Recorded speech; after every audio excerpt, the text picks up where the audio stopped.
करुणेचा संदेश देणारे तथागत भगवान गौतम बुद्ध, कुळवाडी भूषण बहुजन प्रतिपालक छत्रपती शिवाजी महाराज, सामाजिक क्रांतीचे पितामह महात्मा ज्योतिराव फुले, या देशाच्या आद्य शिक्षिका सावित्रीबाई फुले, रयतेचे राजे आरक्षणाचे जनक राजर्षी शाहू महाराज, विश्वरत्न परमपूज्य बोधिसत्व डॉक्टर बाबासाहेब आंबेडकर, साहित्य सम्राट अण्णाभाऊ साठे, मान्यवर कांशीराम साहेब, या सर्व महामानवांच्या विचारांना प्रथमतः अभिवादन करतो। आणि आज परळी शहरामध्ये सम्राट मेळावा ज्यांनी आयोजित केलेला आहे,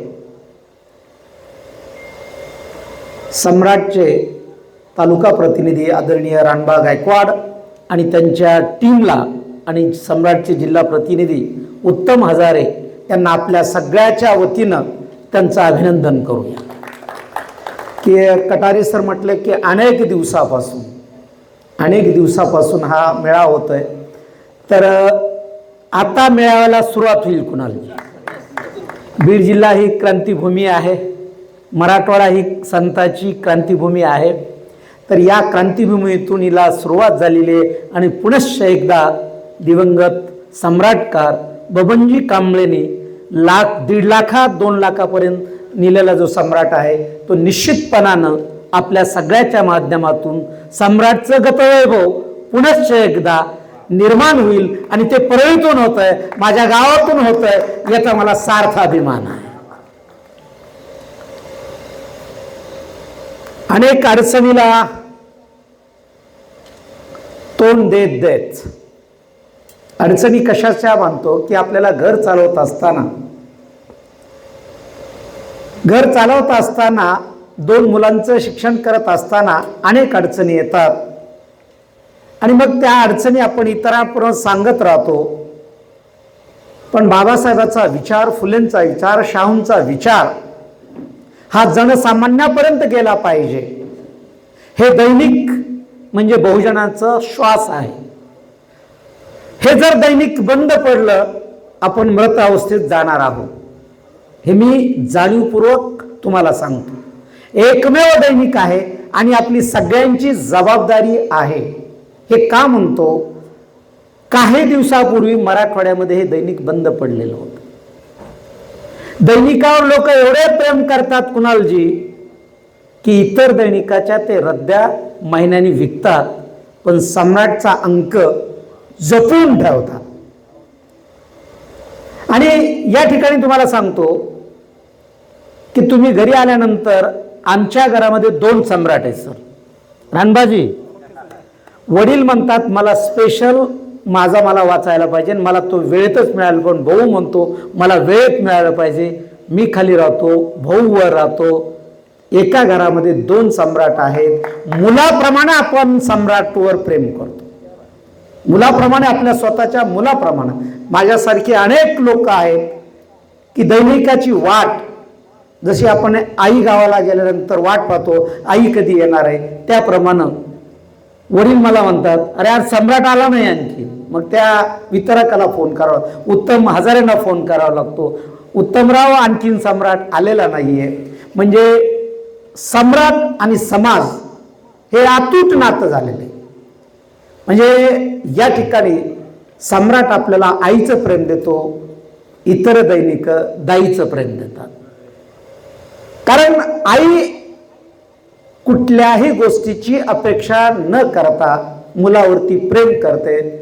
म्हणून तुमचं अभिनंदन आहे। सम्राटकार गेल्यानंतर सुद्धा सम्राट चालू आहे, अनंत अडचणीला तोंड देत सम्राट चालू आहे। पण या कार्यक्रमानंतर आपल्या अडचणी कमी होतील, दूर होतील असं म्हणणार नाही। आता सर, आमचे प्राचार्य कटारे सर म्हटले की आता आम्ही लातूरला सुद्धा असा मेळावा घेणार आहोत। म्हणजे प्रत्येक जिल्ह्याने असं केल्यानंतर तुम्हाला ठामपणे सांगतो, महाराष्ट्रात मराठवाडा प्राधान्याने नंबर 1 ला राहील। कारण नामांतराचा लढा असेल, बाबासाहेबांच्या विचाराचा लढा असेल, या मराठवाड्याच्या भूमीतून अनेक जणांनी लढलेला आहे।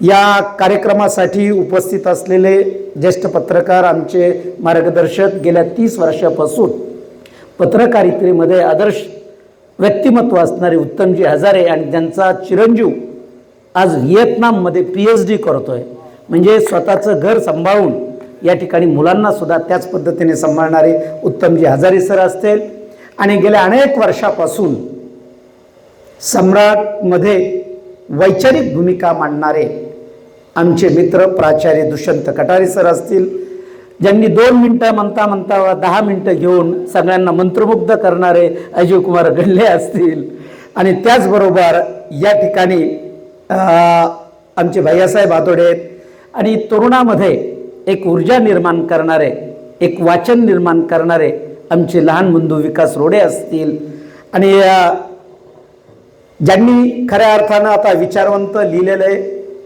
म्हणजे मला ते सार्थक वाटलं. दयानंदी झिंजुळे सर, म्हणजे खऱ्या अर्थाने त्यांचा अभ्यास आहे, चांगल्या पद्धतीनं या ठिकाणी मांडणी केली. भगवान सातसमुद्रे सर असतील, आणि एकूणच विचार मंच आमचे सवई सर आहेत, आमचे चुलते बसलेले आहेत, सभागृहामध्ये अन्य मान्यवर आहेत. सगळ्यात महत्त्वाची जी गोष्ट आहे ती अनेक मान्यवरांनी दैनिक समाजामध्ये असणं किती महत्त्वाचं आहे याच्या बाबतीमध्ये सांगितले. समाजासमोर असंख्य असे प्रश्न आहेत, ते जर आपण एक एक नोंद करत गेलो तर एक पुस्तक तयार होईल. आपल्या प्रश्नासाठी बाबासाहेबांच्या विचाराचा एकही खासदार संसदेत नाही, आपल्या समस्यासाठी बाबासाहेबांच्या विचाराचा, निळ्या झेंड्याचा एकही आमदार नाही. आपला आमदारही सम्राट आहे, आपला खासदारही सम्राट आहे. ही सगळीच भूमिका सम्राटला निभावावं लागायला लागली. मंत्र्याची भूमिका त्यालाच निभाव, म्हणजे एकमेव तारणहार याला म्हणतो आपण, की कुठं आपलं दुखणं मांडावं. की लोक ग्रामीण भागामधले म्हणायचे दुःख वेशीला टांगायला पाहिजे, तर सम्राटच्या दारी आपलं दुःख मांडलं जातं. अनेक लोकांचे प्रश्न सुटलेले लोकांचे प्रश्न आपण एकत्रित केले तर एक ग्रंथ होईल. म्हणजे या ठिकाणी रानबाजींनी सांगितलं, झिंजोडे सरांनी सांगितलं, त्याच्यानंतर कटारे सरांनी सांगितले, किती किती लोकांचे प्रश्न या ठिकाणी सुटलेले आहेत. मी सम्राटला धन्यवाद देणार नाही, कारण ती त्यांचं कर्तव्य पार पाडत आहेत. कारण बीड जिल्ह्यामध्ये 15 वर्षापूर्वी जी स्वाभिमानी जयंती साजरी झाली त्याची बॅनर लाईन दिवंगत सम्राटकार बमनजी काबळेंनी केली, आणि पूर्ण महाराष्ट्रामध्ये बीडचं नाव गेलं. पूर्ण महाराष्ट्रामध्ये बीडचं नाव गेलं, आणि त्याचा आदर्श घेऊन अनेक गावामध्ये. आणि नंतर ज्यावेळेस आम्ही हे अभिमानाने सांगत होतो, ज्यावेळेस मी माझ्या गावच्या जयंतीला गेलो सर, तर त्यावेळेस असं सांगण्यात आलं, बीडच्या अगोदर कनेरवाडीमध्ये गेल्या अनेक वर्षापासून ही जयंती स्वाभिमानानं कुठल्याही सवर्ण समाजाकडून रुपया न घेता घरामध्ये व्यक्ती किती आहेत हे पाहिलं जातं, आणि नंतर त्या ठिकाणी काय केलं जातं की त्या माध्यमातून एक फंड गोळा केला जातो. तर अशा स्वाभिमानी जयंतीला तुम्ही पूर्ण महाराष्ट्रभर नेलं.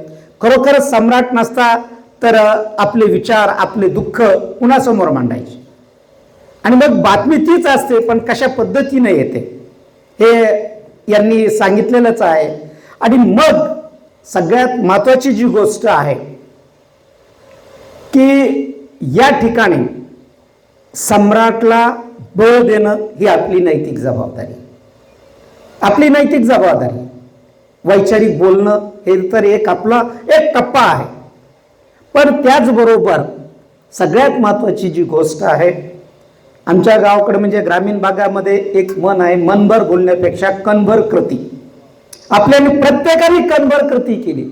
इथं बसल्याने 1-1 हजार जरी दिले तर 51,000च्या पुढे जाणार आहे. आमच्या भैयासाहेब आदुडेला सांगतो, तुमची किती डिक्लेअर करायची सांगा, कारण त्यांच्यावर हक्क आहे. किती करायची सर तुमची डिक्लेअर? यांच्याकडून 11,000 घ्या. मोठे उद्योगपती आहेत, शिक्षक आहेत, आणि लागलीच जाताना द्या. फार म्हणजे डॉक्टर बाबासाहेब आंबेडकरांच्या जयंतीतला देखावा 1-2 लाखापर्यंत करतात, 2-2 लाखापर्यंत करतात. म्हणजे आपला सम्राट जिवंत राहिला तर तुमचा देखावा दिसेल महाराष्ट्राला. तर भैयासाहेब आदोडे, तुम्ही आपल्या सम्राटला या ठिकाणी 11,000 द्यावे. जाताना प्रत्येकानं आपल्या खिशात हात घालावा की बाबासाहेबांची चळवळ ही सामान्य माणसाच्या पैशावर लढलेली. बाबासाहेबांनी जेही काम केलं, सामान्यातला सामान्य माणूस डोळ्यासमोर ठेवून त्याच्याकडून स्वाभिमानानं चळवळ उभी केली. या कार्यक्रमामधला सगळ्यात आनंदाचा जर क्षण मला कुठला वाटत असेल, रामचंद्र इंगळे हे बाबासाहेबाच्या हत्ती चिन्हावर जिल्हा परिषदमध्ये गेले, हे सगळ्यात आनंदाचा आणि स्वाभिमानाचा क्षण आहे. आम्ही फक्त बाबासाहेबाचं नाव घेतो, काम कुणाचं करतो आपल्याला माहिती की बाबासाहेबाच्या हत्ती चिन्हावर जिल्हा परिषदला पहिला सदस्य 56च्या अगोदर जर जात असेल तर लोकसभेमध्ये हत्ती का जाऊ शकत नाही, विधानसभेमध्ये हत्ती का जाऊ शकत नाही? कटारे सर, इथे एक म्हटलं जातं, बुद्धिवंताची बेईमानी आणि मूर्खाचा त्याग, रिझल्ट 0. हे समाजामध्ये चित्र आहे. प्रश्न असा आहे की ज्यावेळेस अडाणी समाज होता, पैसा नव्हता, पण त्या लोकांकडे स्वाभिमान होता.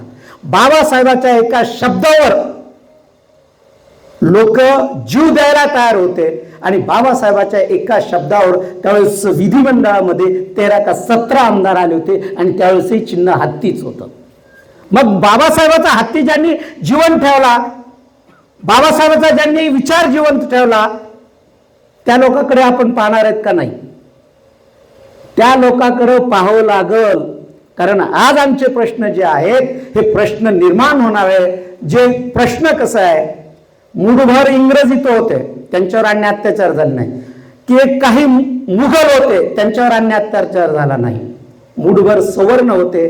जो समाज सत्ताधारी असतो त्या समाजावर अन्याय अत्याचार होत नाही. म्हणून बाबासाहेब म्हटले होते, तुमच्या सगळ्या प्रश्नांची सोडवणूक जर करायची असेल तर तुम्ही सत्ताधारी जमात बना. कारण प्रश्न तिथे आहेत. एक आमदार काय करू शकतो, एक मंत्री काय करू शकतो, हे तुम्हाला सगळ्याला माहिती आहे. आणि म्हणून या वाचक मेळाव्याच्या निमित्तानं आमच्यातील स्वाभिमानी तरुण निर्माण झाले पाहिजे, स्वाभिमानी वाचक निर्माण झाले पाहिजे, आमच्यातील गुलाम कमी झाले पाहिजे. आणि हा आमचा देणारा समाज आहे की द्यायचं जर ठरवलं तर आम्ही प्रत्येक गोष्ट या ठिकाणी देऊ शकतो. की सम्राटच्या मध्ये आम्हाला सम्राटवर प्रेम काय, की सम्राट वैज्ञानिक दृष्टिकोन समाजामध्ये निर्माण करतो. नवरंग समाजलेल्या 9 महिला, म्हणजे 9 दिवसाचे जे उपवास असतात विजयादशमीला, तर त्यावेळेस सम्राट कुठल्याही समाजाची तमा न बाळगता बहुजन समाजातील 9 कर्तृत्वान महिलांचं कर्तृत्व सम्राटच्या माध्यमातून स्थापनेपासून ते आतापर्यंत चालू आहे. आणि तुम्हाला आमचा सॅल्यूट आहे. सम्राटने ठरवलं असतं तर आज मर्सिडीज गाडीत घेऊन आले असते, बसने आलेत ते. मी म्हणलं जाताना कसं करायचं, म्हणले सर बसनेच जाणार. ही आहे कमिटमेंट, ही आहे विचारधारा. जर ठरवलं असतं तर 20 वर्षामध्ये एक साधा साप्ताहिकवाला किंवा एखादा दैनिकवाला आज मर्सिडीमध्ये फिरतोय. आणि या गावामध्ये असे आहेत की जे परळीची जे राख म्हणतात, आम्हाला तिथं सांगा राखेवर मर्सिडीज मध्ये फिरणार आहेत.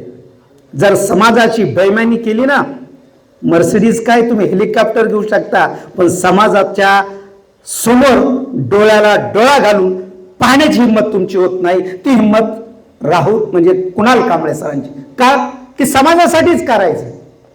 की ठरवलं असतं जाहिराती घ्या, बातम्या घ्या, एक साधा साप्ताहिकवाला सुद्धा करोडो रुपये कमवू शकतो. एवढ्या अनेक वर्षापासून सम्राट आपल्यामध्ये आहे, पण आजही त्यांना ही विवंचना काय येते की 10 लाखात कसे द्यायचे.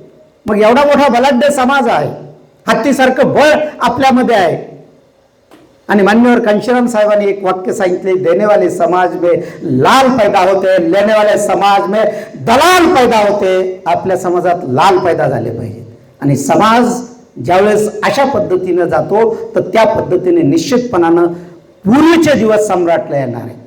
तर आपल्याला सगळ्याला भलेही ती 10 रुपयाची मदत असेल, की आम्ही सम्राटमध्ये वाचलेलं आहे की लहान मुलीचा वाढदिवस आहे आणि त्या वाढदिवसाला खाऊसाठी जमलेले पैसे 500 रुपये त्यांनी सम्राटला दिले. पुण्यानुमोदनाच्या कार्यक्रमाचे हजारो पैसे दिलेले.